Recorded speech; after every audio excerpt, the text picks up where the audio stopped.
Limerick. Ireland is full of charming little towns and villages. One great place to go and stay is the town of Limerick, which is a traditional town in the south of Ireland. It's got lots of things to see, historical sites, and welcoming, friendly people. And of course, there are lots of places to enjoy some of Ireland's fine food and drink. Let's find out more. The people. Without a doubt, the best things about Limerick are the people. The Irish are really friendly in general, but people from Limerick are extra friendly. They're really proud of their corner of Ireland, and if they know it's your first time visiting, they'll make sure you enjoy it. It's a personal thing, so if you're stuck with nothing to do, they'll take you somewhere. Basically, people really want you to enjoy their city. The best place to meet people, or just watch them, is at the market on a Saturday. You'll see some real characters, and you can hear them chatting away, slagging one another, and having a go at each other for fun. And they don't mind if you listen. In fact, they might even bring you into conversation too. Other good places to meet people are at sporting events and some of the pubs in the center town, O'Connell Street. Castles. Now you might want to visit a few places of cultural interest. Top of the list is King John's Castle. This was built about 500 years ago. It was cleaned up recently and open to the public. You can see all sorts of artifacts, and the views up and down the River Shannon are fantastic. Another great place to visit is Bunnerty Castle. It's got a large park where you can see how people used to live many hundreds of years ago. Actors sometimes play the parts of different characters such as priests or farmers, and they show what things people used to do in the village about 500 or 600 years ago. Walking. Limerick is great for walking around too. It's quite small and it's on a grid, so there are 2 or 3 main streets and little ones off of them. The center is quite small and it's a great mixture of businesses, bars, and shops. You'll really enjoy it. There are lots of great walks around Limerick too. The countryside there is beautiful and really green, and you'll soon see why they call Ireland the Emerald Isle. You can rent boats and take trips up along the River Shannon. You can go for an ice-cold swim in one of the lakes near the city. Finally, if you've read Frank McCourt's book Angela's Ashes or seen the film version, you've got to do the Frank McCourt guided tour. You can see all the places that appear in this book and other books that he's written. The tour includes visits to bars, so it's lots of fun. Ships and bricks. The first thing you notice when you go to Limerick is that all the buildings in the center are the same color, red.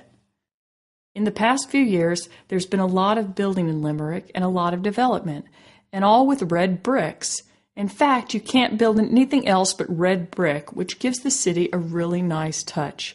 So how did this happen? Well, many years ago, ships used to leave Limerick with lots of goods to take to other parts of the world, but very often they would return with nothing.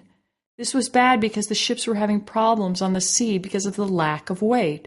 So what they used to do was fill the ships up with red bricks from England. Then when they arrived back to Limerick, they just took all the red bricks off and used them for building. And there you have it, a bit of Limerick history for you. Food and drink. As you're walking around Limerick, you may want to stop for a bit of food or a drink. There are loads of good places to go. Limerick won't let you down. If you want something good to eat, try the Loch Bar. You can sit on the terrace and look over the River Shannon that runs through Limerick. Another great restaurant is the Green Onion down on Patrick Street. This has a great selection of food and drinks at very affordable prices.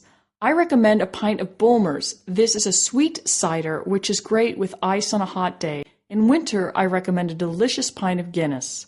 Food in Limerick is mostly typical Irish food. The best local dish is Irish stew. This is a kind of thick soup with everything in it, including vegetables and meat. It's great on a cold day as it'll warm you up. Go to Ted's Sports Bar for this. For the really brave amongst you, there is Packet and Tribe. This is a local delicacy.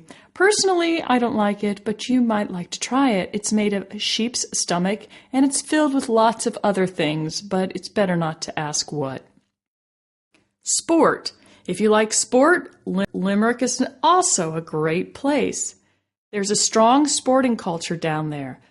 Rugby and soccer are the main sports, but Irish sports, such as hurling and Gaelic football, are also really popular. The summer is best for hurling and Gaelic football, and the autumn and spring are best for rugby and soccer. Nightlife. Finally, there's also a great bar and social life in Limerick. Pubs are usually open from 11 till 1 in the morning. My favorite pub is Mac's on the Patrick Street. It's got a balcony and you can have fun looking down on everyone on the ground floor bar. After the pubs close, everyone goes to the nightclubs. The George nightclub is really good. They have theme nights, which are a lot of fun. Friday night is 80s night, Sunday is 90s night, and Thursday is 70s. Shane's advice. Well, that's Limerick for you. I hope you get a chance to go there one day. Just before I go, here's my idea of a great day out in Limerick. You may want to copy it.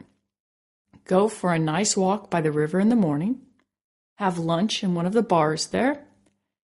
In the afternoon, go to watch some sport and see Limerick people at their best. Around 6 or 7 in the evening, head off to a nice bar such as Nancy Blake's or Finn's, where there's a great atmosphere. Finish off the night in a club such as Auber's. And finally, if you get the chance, go to Limerick for Christmas. It's really beautiful as they do up the city with lights and decorations.